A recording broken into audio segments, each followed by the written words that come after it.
Hello aspirants, welcome to text book super coaching. आज हम लोग एक बहुत ही बढ़िया से इंपॉर्टेंट कॉन्सेप्ट को लेकर डिस्कस करेंगे और देखेंगे कि कैसे उसके रिगार्डिंग क्वेश्चंस को हम लोग ट्राई कर सकते हैं। ठीक है, so basically the part is from Stern गैलेक एक्सपेरिमेंट। तो लेट्स इनिशिएट।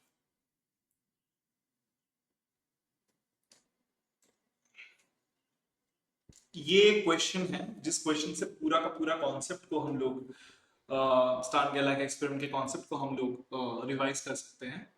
तो ये question basically JJ Sakure book से उठा गया है। ये क्वेश्चन बहुत ही बढ़िया सा क्वेश्चन है। So without any father due let's read the question. बोला गया है कि a beam of spin half atoms goes through a series of Stern-Gerlach type measurements as follows. पहले बोला गया कि the first measurement accepts Sz equals to plus h cut by 2 atoms and rejects Sz equals to minus h cut by 2 atoms. B में बोला गया है the second measurement accepts Sn equals to plus h cut by 2 atoms and rejects Sn equals to minus h cut by 2 atoms, whereas Sn is the eigenvalue of the operator S dot n cap, जहाँ पे n cap making an angle beta in the xz plane with respect to z axis.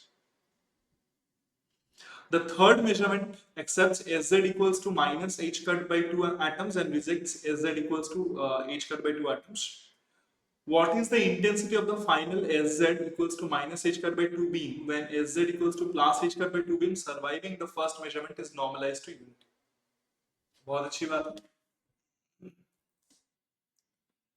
देखो, जहां तक उन लोगों ने कहा है उसको अगर हम लोग थोड़ा सा समराइज करें तो चीजें जो बन रहा है वो कुछ ऐसा है कि 3 स्टर्न गैलाक apparatus है। ये है पहला apparatus,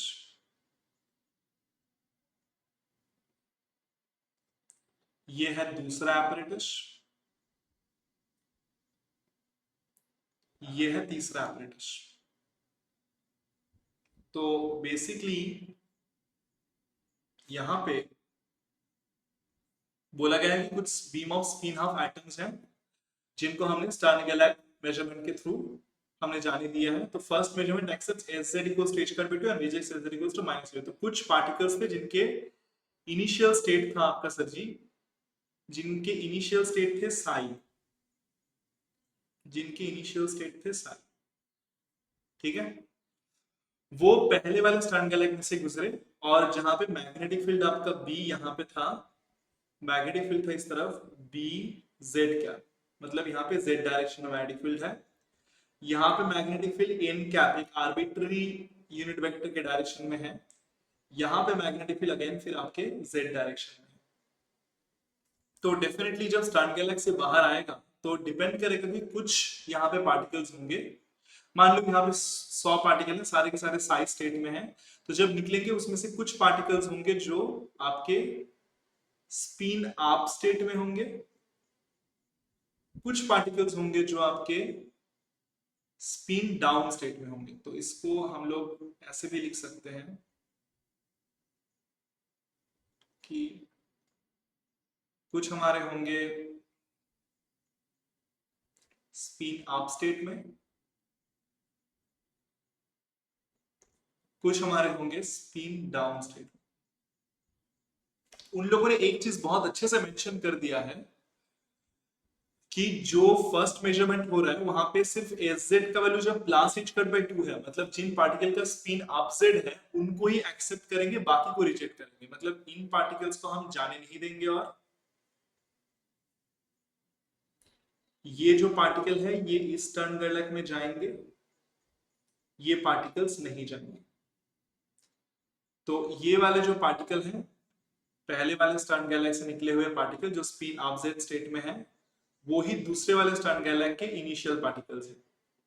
मतलब ये पार्टिकल सीधा यहां से यहां जा रहे हैं, बट ये पार्टिकल्स को हम लोग जाने नहीं दे रहे, इसको हम लोग रिजेक्ट कर दे रहे हैं। मतलब जो डाउन जेड में है उनको रिजेक्ट कर रहे हैं, जो अप जेड में है उनको हम एक्सेप्ट। जो पार्टिकल्स इधर पहुंचे वो इस टर्न गैलेक में आए।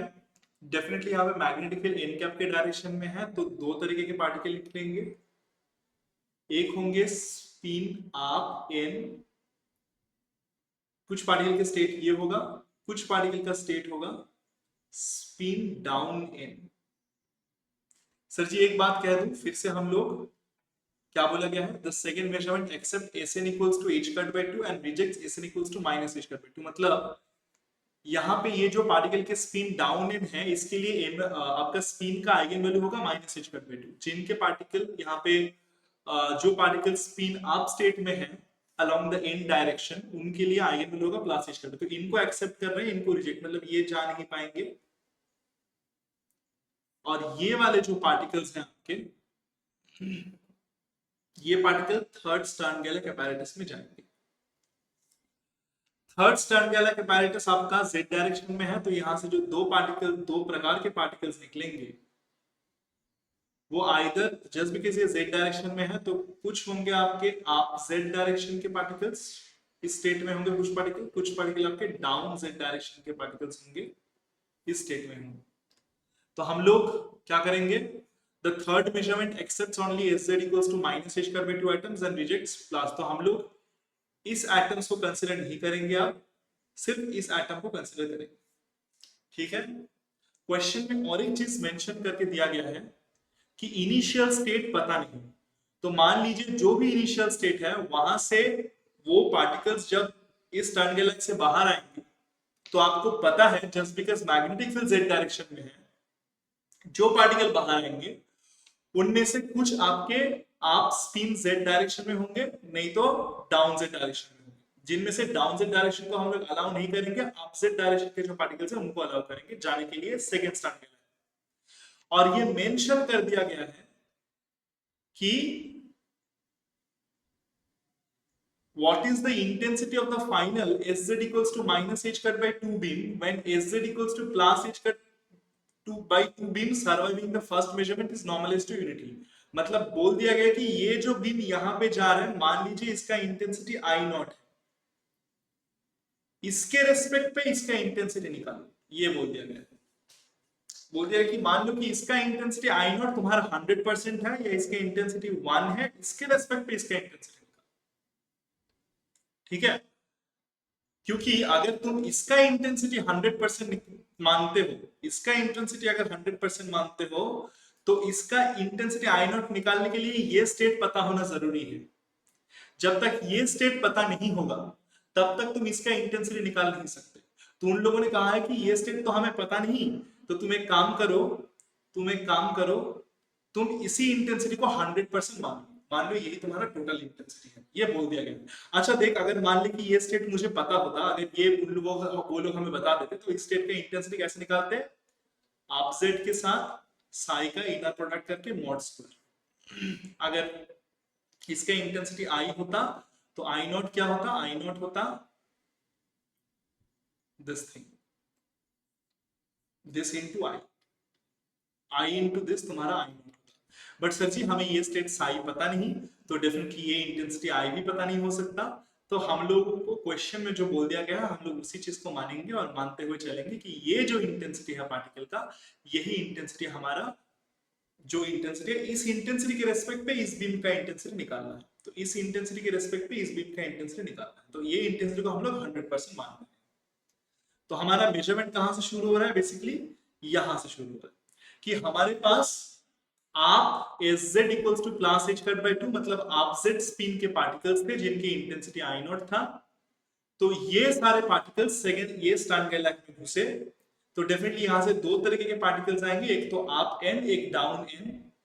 तो कितने पार्टिकल्स आप n में होंगे और कितने पार्टिकल्स डाउन n में होंगे, मतलब आप n पार्टिकल की इंटेंसिटी क्या होगा, डाउन n पार्टिकल की इंटेंसिटी क्या होगा, वो एक बार बता दीजिए। Very good. पहले देखते हैं कि तुम्हारा n क्या जो यूनिट वेक्टर है। अगर मान लो कि तुम्हारा n कैप एक यूनिट वेक्टर है तो स्पिन ऑपरेटर इन n कैप डायरेक्शन कैसे लिखते हैं, direction is s dot n cap आता है। अब डेफिनेटली s तुम्हारा क्या होगा, sx। एन कैप को कोई भी आर्बिट्री यूनिट वेक्टर को तुम लिख सकते हो sine theta cos phi I cap plus sine theta sine phi J cap plus cos theta K cap. तो इसको लिख सकते हो एस एक्स इसको लिख सकते हो S X I cap plus S Y J cap plus S Z K cap, और इस एन कैप को लिख सकते हो dot sine theta cos phi I cap plus sine theta sine phi J cap plus cos theta K cap. I hope दिख रहा है सबको, plus cos theta K cap. ठीक है, चलो अगर ये डॉट प्रोडक्ट तुम कर दोगे तो तुम्हें क्या मिलेगा भाई, नेक्स्ट पेज पे लिखते हैं। सर जी अगर डॉट प्रोडक्ट कर देंगे तो मुझे मिलेगा S X into sine theta cos phi. S X है सर आपका एच कट बाई 2 0011, इसके साथ आपका साइन थीटा कॉस फाई आ जाएगा, plus S Y that is H cut by 2 0 minus I I 0, साथ में आपका साइन थीटा साइन फाई, और इसके साथ है आपका plus H cut by 2 S Z, S Z मतलब 001 माइनस कॉस थीटा। ये डॉट प्रोडक्ट करके ये आया, इसके साथ इसका डॉट प्रोडक्ट करोगे तो डेफिनेटली तुम्हारा ये चीज आ जाएगा।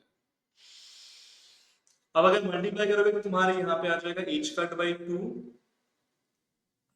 Cos theta minus cos theta sine theta e to the power of minus i phi sine theta e to the power of i phi, ये मैट्रिक्स आ जाएगा।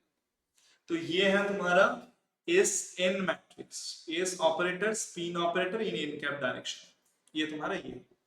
तो इस ऑपरेटर के आइगन वेक्टर्स आइगन वैल्यू निकाल सकते हो।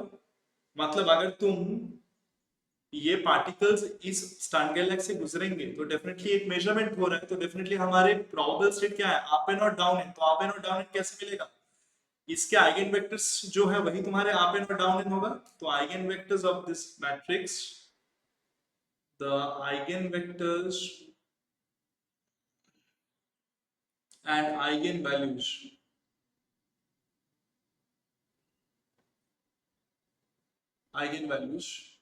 of this matrix are, एक तो होगा तुम्हारा n, जो क्या होगा, वो होगा तुम्हारा cos theta by 2 sine theta by 2 e to the power of i phi, और इसके लिए आइगन वैल्यू होगा तुम्हारा प्लस एच कट बाई 2, और एक होगा तुम्हारा डाउन एंड जो होगा sine theta by 2 e to the power of minus i phi minus cos theta by 2, जिसके लिए तुम्हारा आइगन वैल्यू होगा माइनस एच कट बाई 2। तो सर हमने निकाल लिया है, सिर्फ आप ऑपरेटर n बता दो, बेटा यूनिट वेक्टर n क्या बता दो क्या है, तो आपका ये पूरा चाहिए। तो जनरल स्टेटमेंट है, ये है एक आर्बिट्री यूनिट वेक्टर के लिए, कोई भी यूनिट वेक्टर हो इस इक्वेशन में तुम बिठाओ सेटिस्फाई कर जाएगा, उस इक्वेशन के लिए तुम वैल्यूज निकाल सकते हो। तो अगर मान लो कि तुम यहाँ पे n कैप अगर z कैप पुट करते हो तो ये तुम्हारा sz आ जाएगा, n कैप अगर तुम पुट करते हो y कैप तो sy आ जाएगा, n कैप अगर पुट करते हो तुम z कैप x कैप तो तुम्हारा sx आ जाएगा। विश्वास नहीं होता देख सकते हो तुम, अगर n कैप में z कैप पुट करूंगा तो मतलब z कैप के डायरेक्शन में यूनिट वेक्टर है, तो पोलर एंगल थीटा क्या होगा 0, राइट। और तुम्हारा फाई मतलब एक्स एक्सिस से जितना एंगल करता है वो क्या होगा एनी वैल्यू। तो थीटा जब तुम 0 करोगे तो ये वाला टर्म 0, ये वाला टर्म 0 हो गया, ये 1, ये -1, तो 0 0 1 -1, तो ये तुम्हारे एसजेड मैट्रिक्स आ जाएगा। तुम अगर एस वाई निकालना चाहते हो तो एन कैप को वाई के डायरेक्शन में लो, वाई एक्सिस की तरफ, तो तुम्हारा थीटा होगा 90 डिग्री, फाई होगा 90 डिग्री, तो थीटा 90 मतलब ये दोनों 0, फाई 90 मतलब ये तुम्हारा क्या होगा माइनस आई, ये होगा प्लस आई, तो एस वाई का मैट्रिक्स आ गया। और एस एक्स उसके लिए 5 0 लो, थीटा 90 लो, तो तुम्हारा ये 0 0 1 1 आ जाएगा, मतलब एस एक्स का मैट्रिक्स आ जाएगा। So it's basically the fact. But question में बेटा हम लोगों को कहा गया है कि एन कैप एक ऐसा यूनिट वेक्टर है जो that making an angle beta in the xz plane with respect to z axis. So n cap making an angle beta in the xz plane with respect to z axis. n cap ये है आपका x axis, ये y axis, ये z axis. तो sir ji n cap आपका x y z, n cap आपका xz plane में है और making an angle beta with the which axis? Making an angle beta with respect to z axis. अच्छा xz plane में है ना, मतलब यहाँ पे है with respect to z axis, beta with respect to z axis. Very good. तो इस वेक्टर का दो ही कंपोनेंट होगा, एक तो तुम्हारा अलोंग, ओके फाइन. तो ये x एक्सिस के साथ 0 डिग्री एंगल कर रहा है और z एक्सिस के साथ तुम्हारा बीटा एंगल कर रहा है. ठीक है. बोला गया है n cap is a unit vector in xz plane making an angle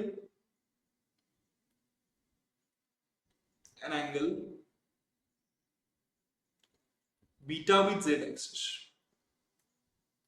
तो भाई साहब ये हुआ आपका z एक्सिस, ये हुआ x एक्सिस, ये हुआ y axis.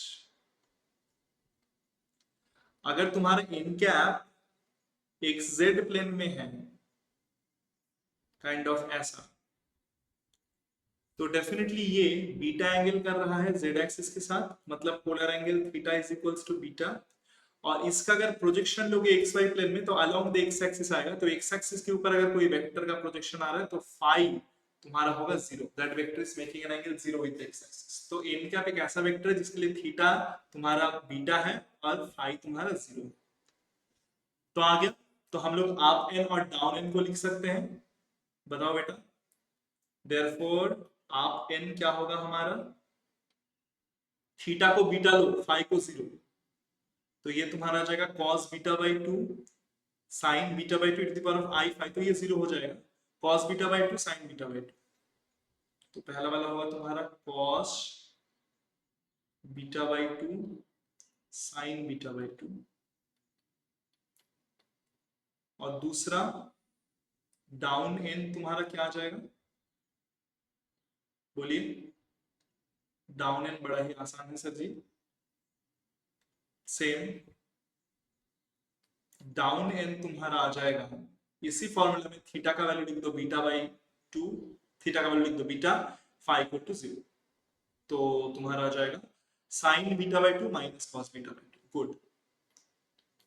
Sign beta by 2 minus cos beta by 2. इसके लिए eigen value of course h cut by 2, इसके लिए eigen value of course h cut by minus h cut by 2. Done.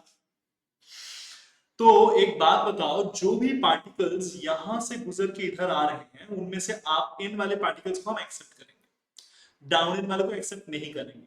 मुझे बता सकते हो व्हाट इज द प्रोबेबिलिटी कि यहाँ पे कितने पार्टिकल्स आप इन स्टेट में रहेंगे? व्हाट इज द प्रोबेबिलिटी कि एक पार्टिकल आप इन स्टेट में रहेगा? एक पार्टिकल यहां से गुजर रहा है तो प्रोबेबिलिटी क्या है कि वो आप इन स्टेट में रहेगा? बड़ी अच्छी बात है sir. Sir ji probability that the particle is in state आप n, that is actually equals to measurement के टाइम पे उसका स्टेट क्या था. मेजरमेंट के टाइम पे स्टेट का क्या था, मतलब जो पार्टिकल घुस रहे हैं वो किस स्टेट में थे? आप जेड स्टेट में थे. बिल्कुल आप जेड स्टेट में थे. और आप क्या निकालने की कोशिश करो कि प्रोबेबिलिटी क्या होगा कि जो पार्टिकल बाहर निकलेगा उसका स्टेट होगा आप n. तो आप n के साथ आप z का इनर प्रोडक्ट का मॉड स्क्वायर करवा दीजिए, नीचे आप z. ये चीज तो बेसिकली मॉडर्न मतलब डेफिनेशन ऑफ प्रोबेबिलिटी से आ जाता है कि अगर मान लो मेजरमेंट के टाइम पे तुम्हारा सिस्टम साई स्टेट में है, मेजरमेंट के बाद सिस्टम फाई स्टेट में मिलने का प्रोबेबिलिटी ढूंढ रहे हो, तो फाई के साथ साई का इनर प्रोडक्ट करके मॉड स्क्वायर, नीचे तुम्हारा साई साई आता है. तो वहां से ये डेफिनेशन आ गया है. तो सेम चीज जो तुम लोग usually postulates of quantum mechanics में पढ़ते हो, कोई नया चीज नहीं लिखा मैंने. तो ये तो 1 हो जाएगा। यहाँ पे आप n तुम्हारा क्या है, आप n तुम्हारा ये है, इसका ब्राफ फॉर्म क्या आएगा, cos beta by 2 sin beta by 2, cos beta by 2 sin beta by 2। अच्छी बात है। So this is a matrix. आप जेड मैट्रिक्स क्या होता है, 1 0 सबको पता है। कौन से बेसिस यूज कर रहे हैं, एस स्क्वायर एस जेड, इसका मॉड स्क्वायर क्या आएगा रे sir ji, cos square beta by 2 आएगा। बड़ी अच्छी बात है। तो ये है प्रोबेबिलिटी कि जो भी पार्टिकल्स यहां से, ये जो पार्टिकल्स हैं जो ऑब्जेक्ट स्टेट में जो यहां से गुजर के सेकंड स्टार के लिए गुजर के बाहर आएंगे, उसका स्टेट आप इन होगा, उसका प्रोबेबिलिटी क्या है, cos स्क्वायर बीटा बाई 2। तो अगर इसका इंटेंसिटी आई नॉट है, तो जो भी पार्टिकल यहां से आए हैं उनके इंटेंसिटी क्या होगा, I naught cos square beta by 2। तो ये जो पार्टिकल्स आए हैं यहाँ पे, इनका इंटेंसिटी क्या होगा, I dashed, that will be I naught cos square beta by 2। खुश। मतलब यहाँ पे अगर 100 पार्टिकल यहाँ पे घुसे थे, तो 100 into 100 into cos square beta by 2 particles यहाँ पे आप एन स्टेट में होंगे। मतलब इतने पार्टिकल्स थर्ड स्टर्न गैलेक्स में घुसेंगे। ठीक है, मतलब इतने पार्टिकल्स थर्ड स्टर्न गैलेक्स में घुसेंगे, इतने पार्टिकल्स तुम्हारे highest amount of particles third stern गैलेक्स में घुसेंगे। तो भाई एक बात बहुत ध्यान से समझो कि थर्ड स्टर्न गैलेक्स में जो पार्टिकल्स घुस रहे हैं उनका स्पिन का स्टेट क्या है, आप एन। तो डेफिनेटली थर्ड स्टर्न गैलेक्स में मैग्नेटिक फील्ड जेड डायरेक्शन में है, तो जो पार्टिकल्स निकलेंगे उनका स्टेट आइदर स्पिन अप में होगा जेड डायरेक्शन, नहीं तो स्पिन डाउन में होगा जेड डायरेक्शन। तो स्पिन अप वाले को हम लोग कंसीडर नहीं करेंगे, स्पिन डाउन वाले का इंटेंसिटी निकालने की कोशिश कर रहे हैं। तो भाई बोल तो कितने पार्टिकल्स होंगे जिनका स्पिन डाउन होने का प्रोबेबिलिटी क्या है, अगर इनिशियल स्पिन तुम्हारा आप एन में है। मेरा क्वेश्चन को समझ, ये स्टर्न गैलेक्स से जा रहा है, मतलब एक मेजरमेंट हो रहा है। इनिशियल स्टेट क्या है, आप एन वाले पार्टिकल घुस रहे हैं, तुम निकाल रहे हो what is the probability that the measurement will give the state of the particle as down Z.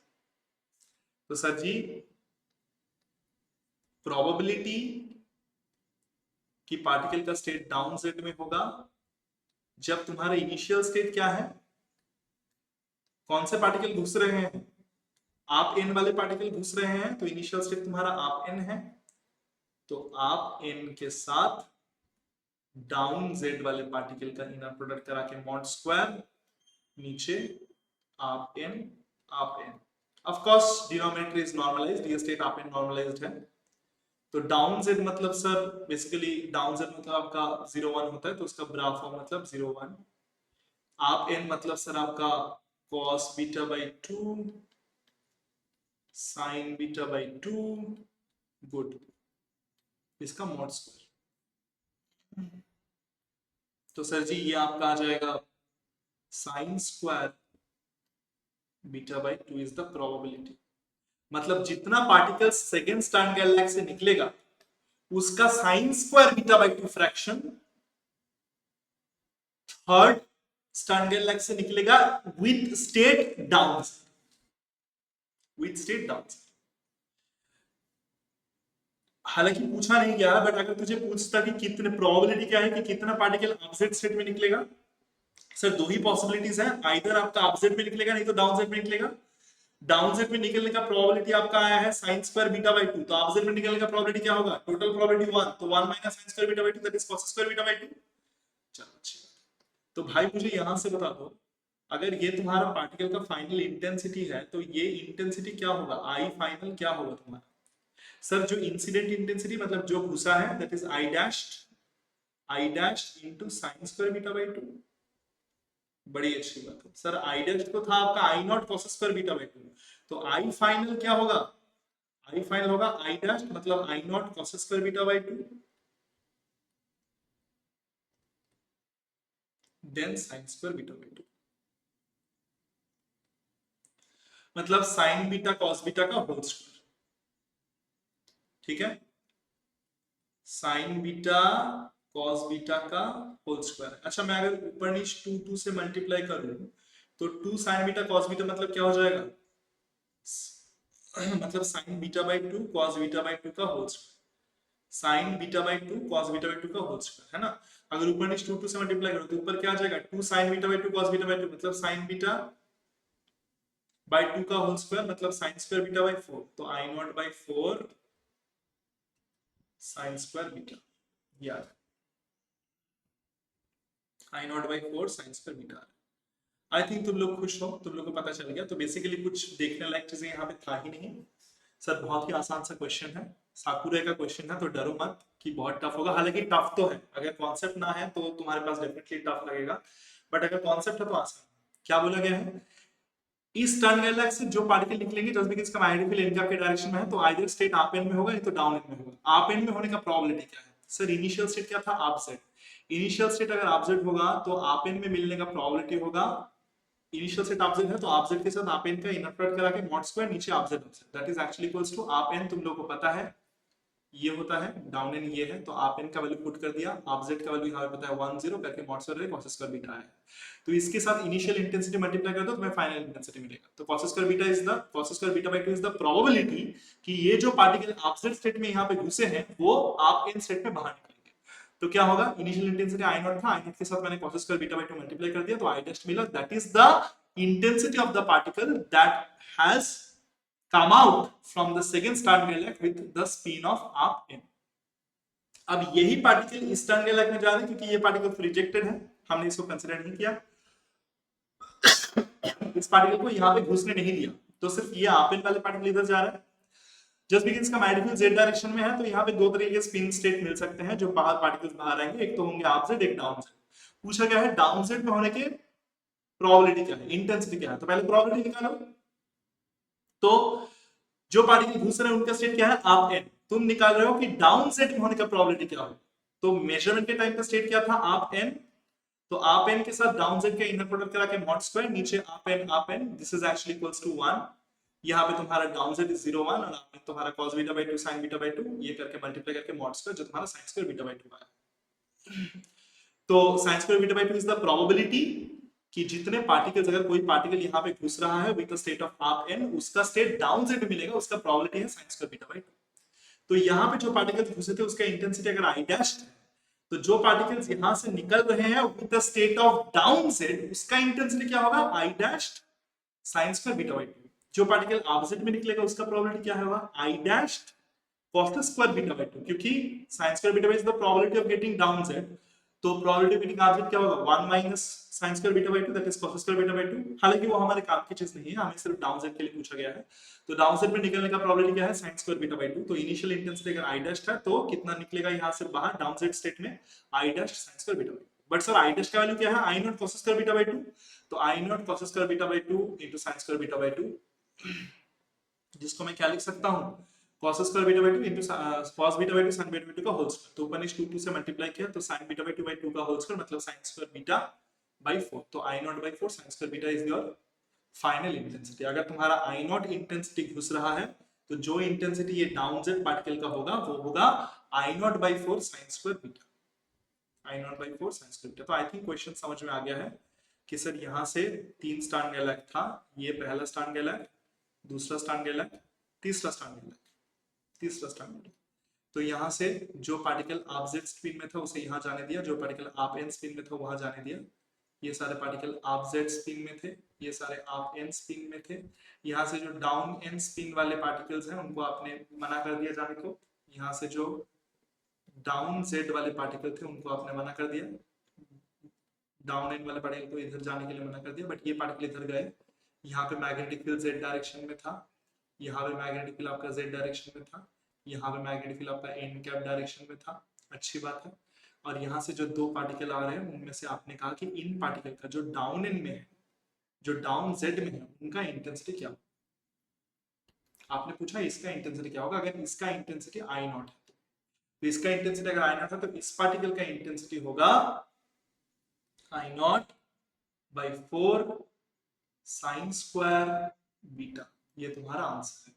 अब इन लोगों ने सवाल में क्या पूछा है, इन लोगों ने सवाल में पूछा है how must we orient the second measuring apparatus if we are to maximize the intensity of the final as that equals to minus h by 2।